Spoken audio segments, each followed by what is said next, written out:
First of all of us who are gathered here, I would like to wish you a very meaningful life ahead.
After many hours of on the airplane, on the flight, and also driving, from to the airport and from the airport, I feel a little bit tired and don't know what actually to say. I don't can't remember actually what to say.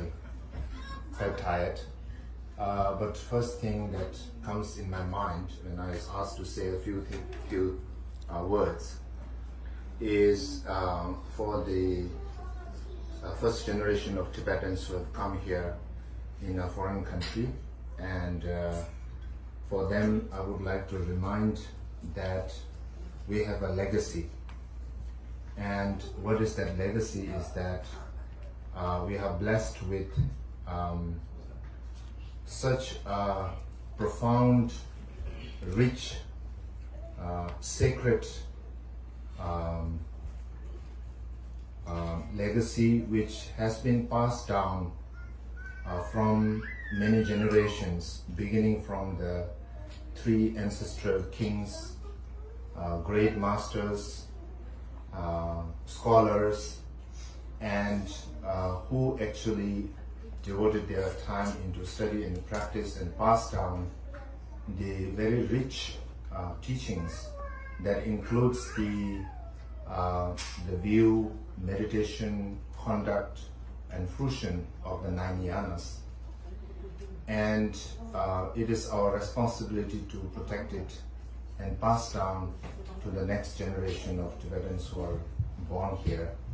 And that is the first thing that comes to my mind whenever I see Tibetans here.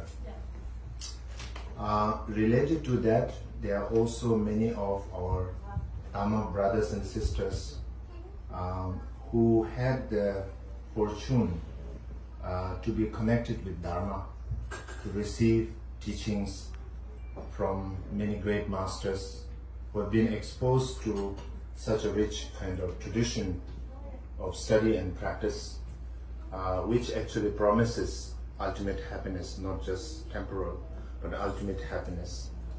And I would say you are very much blessed, really fortunate.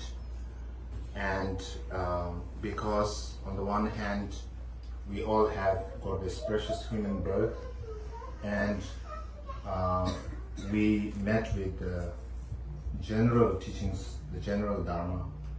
Not only that, particularly the Mahayana and the secret Vajrayana, all the way up to Dzogchen teachings. That is the good part of good news, but the sad news is that our life is short. We don't have much time. So whatever time we have in our hands, it's our responsibility to put it into good use so that it will benefit us temporarily as well as ultimately.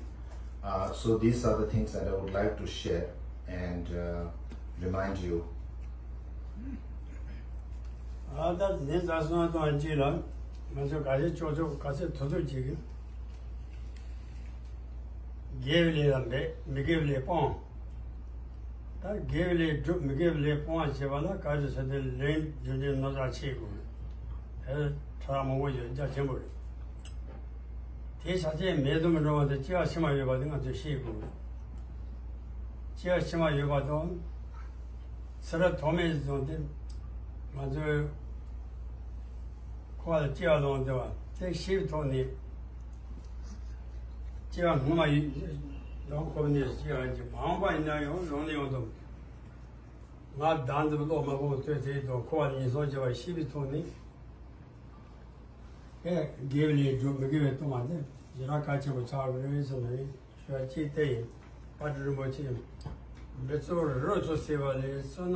So all of you are very fortunate to have access to the Buddha's teachings, and it's very important to take the opportunity and also receive guidance from tulkus, khenpos, lopens, who actually are nurtured by Kyabje Drongten Rinpoche.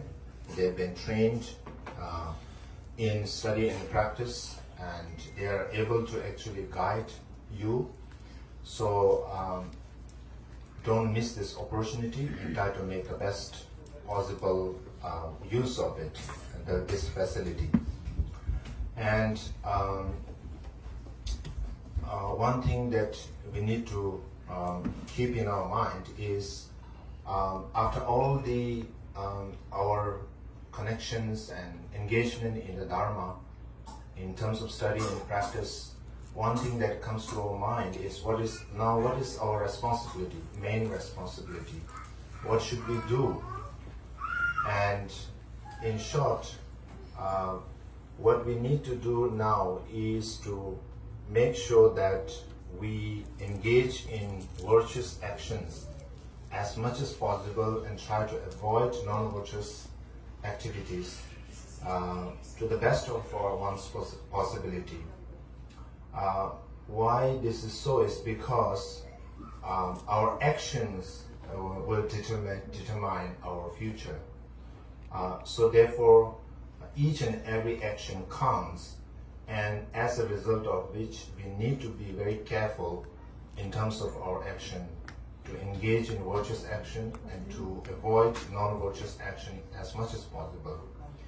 Now in this process, what do we need is how the knowledge about how the law of cause and effect, the law of causality works, how each actions, whether it's positive, negative or neutral, leads to its respective consequences. And in order to have a sound understanding of law of karma, the causality, we also need to have the understanding or knowledge of the theory of rebirth, because these two are very much interlinked, interconnected.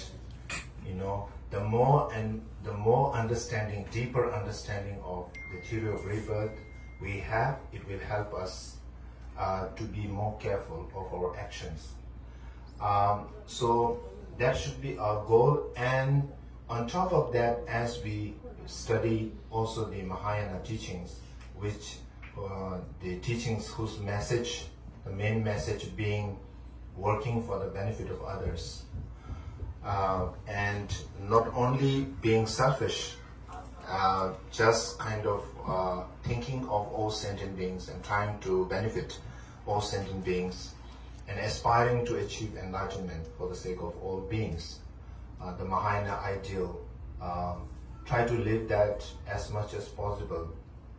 And this should be our kind of responsibility. This should be our main kind of thing to do. Because at the end of the day, no matter how much we achieve in samsara, whether it is wealth, money, power, possession, name and fame, whatever we might kind of achieve, you know, and at the time of death, we have to leave aside everything. Even our dearest body that we care so much has to be left behind. So no matter where we are born in samsara, we are subject to pain and suffering. So knowing this, having this understanding, we become more careful of our actions and make sure that we cultivate virtuous actions as much as possible, so that it will bring us into fortunate circumstances, fortunate rebirth, which actually paves the way to the achievement of liberation from samsara, ending the cycle of birth and death, and finally achieving the supreme enlightenment. So this should be our ultimate goal, and keep this in mind, and that's all I have to say. Thank you.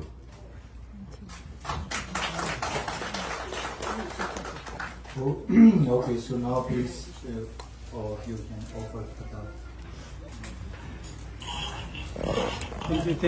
Thank you.